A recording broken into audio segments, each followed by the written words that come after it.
kilingan, walang pinoprotektahan, walang kasinungalingan, serbisyong totoo lang. Saksihan! Sumukong suspect sa pagsabog sa huling araw ng bar exams, pinagtulungan ng 2 saksi ng pinalinya sa NBI. Mga kasamahan ni Anthony Nepomuceno sa Apo Fraternity, tutulong sa kanyang depensa sa inihahandang patong-patong na kaso. Mga daraan sa South Luzon Expressway ngayong undas, hindi muna sisingilin ng mas mataas na toll. Mga bus company nagdagdag na ng biyahe. Iba't ibang racket sa sementeryo, buhay na naman ilang araw bago mag-undas. Mga nakalibing sa kakaibang sementeryo sa Baguio, alamin kung ano-ano. Mga turistang dumadalaw, umaalis daw ng nakangiti. At ilang babae sa Ukraine, bakit kaya nagprotesta ng walang suot na pang-itaas?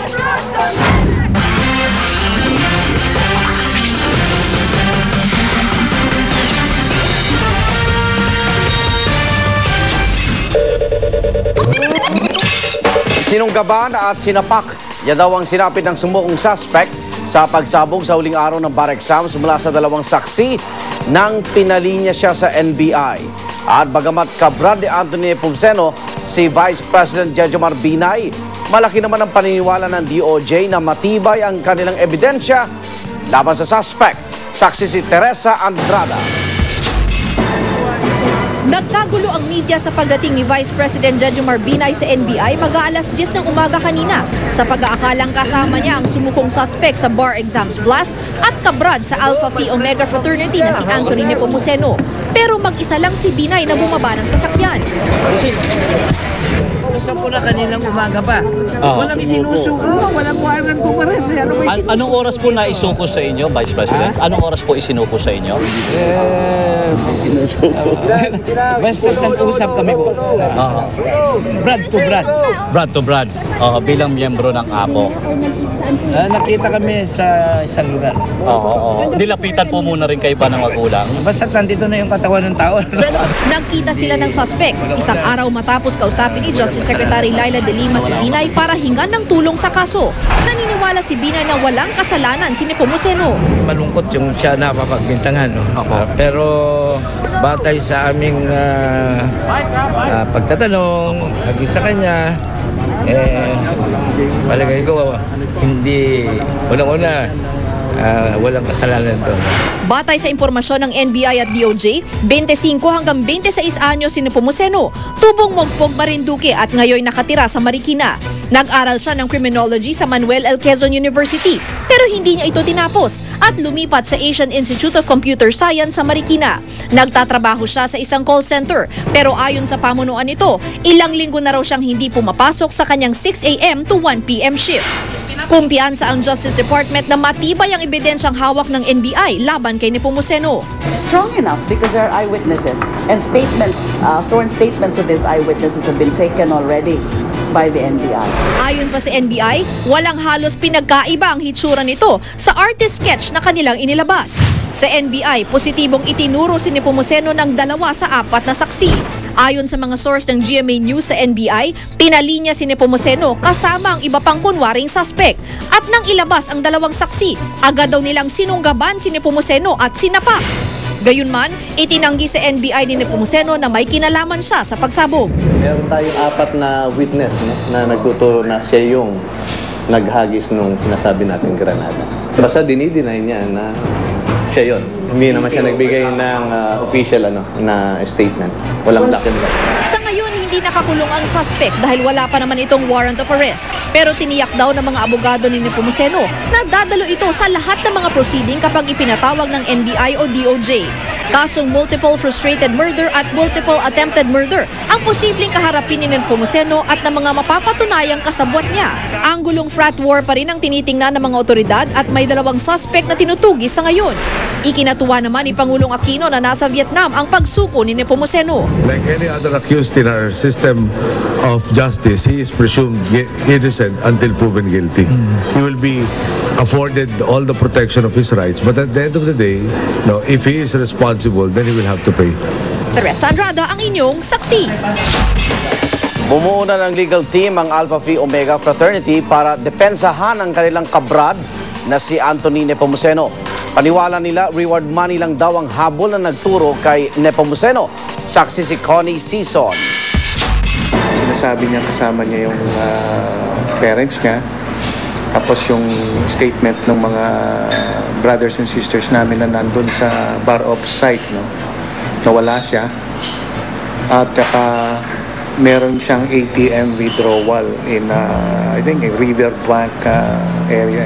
Saan po? Riverbank. Sa Marikina. Yan ang giniit ng Alpha Phi Omega Fraternity sa gitna ng pagtukoy ng DOJ sa kanilang kabrad na si Anthony Nepomuceno na isa sa mga suspect sa malagim na pagsabog sa bar exams. Wala raw dahilan para pumunta si Nepomuceno sa Taft sa Maynila noong September 26 dahil di naman daw ito nag-aaral ng abogasya. Paniwala ng apo, nadawit lang daw si Nepomuceno kasunod ng inalok na mahigit 1 milyong pisong pabuya ng grupo ng mga negosyante at ng Fraternal Order of Utopia ng Ateneo Law School.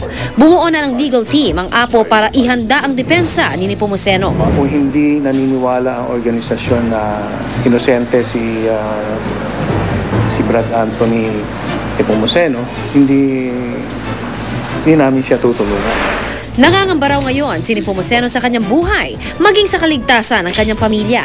Nasa isang safe house na raw ito ngayon. Ayon sa abogado ng suspect, natagalan ang kanyang kliyente sa paglantad dahil di naman daw nito alam na hinahanap siya ng otoridad. Pero tila nabunutan na raw ito ng tinik ngayong nailahad na niya ang kanyang panig. We have already complied with our civic duty to present our brothers. Then I think the reporting went well. Frat war ang isa sa mga tinitingnang anggulo sa pagsabog. December 2009, nakunan sa CCTV camera ang pag-aaway at di umano'y pananaksak ng isang Ephraim Lim sa kamag-aral ito sa San Sebastian na si Cromwell Duca Jr. Binawian ng buhay si Duca na miyembro ng APO, habang si Lim na miyembro naman ng Tau Gamma ay inexpel sa paaralan. Patuloy pa rin dinidinig ang kasong ito sa korte. Pero ayon sa mga source ng GMA News, ang insidenteng ito ang isa sa mga sinisilip ng pulisya na posibleng pinag-ugatan ng pagpapasabog sa huling araw ng bar exams. Lahat ng possibilities hindi natin pwedeng i-discount. Naunang itinanggi ng Tau Gamma at APO na may kinalaman sila sa pagsabog.